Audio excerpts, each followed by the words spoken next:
ওনারা বলেছেন যে সর্বশক্তি দিয়ে ওনারা আমাদের সাথে থাকবেন, আমাদের পাশে থাকবেন। আইনগত দিক থেকে আমাদের আইনগত দিক থেকে তো অনেক রকমের সমস্যা আছে।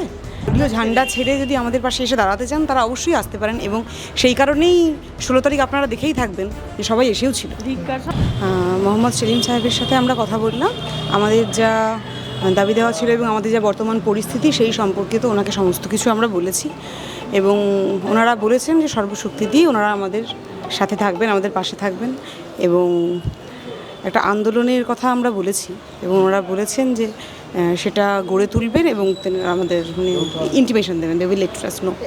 রাজনৈতিক ব্যক্তিত্বরা বিভিন্ন সময় আপনাদের পাশে দাঁড়ানোর বার্তা দিচ্ছে, কিন্তু আপনারা কি তাদেরকে সশরীরে আপনাদের সঙ্গে আন্দোলনে সামিল হওয়ার জন্য আবেদন বা ডাক দিয়েছেন?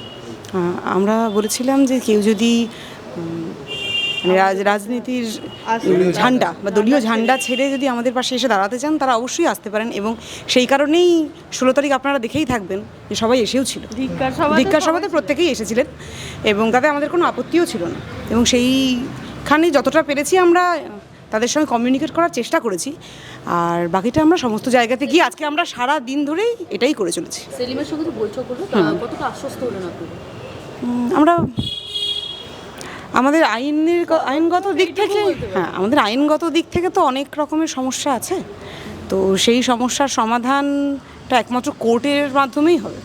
বাকি আলোচনা সদর্থক হয়েছে। আপনাদের বিকাশ ভবনের চত্বরে যে আন্দোলন চলছে সেটা কি এখন কন্টিনিউ চলবে? সেটা তো এখন চলছে, কিন্তু আজকে তো কোর্টে কিছু একটা হয়েছে, তো সেই সম্পর্কে আমার সম্পূর্ণ এখন ধারণা নেই। সুমন স্যার বলবেন।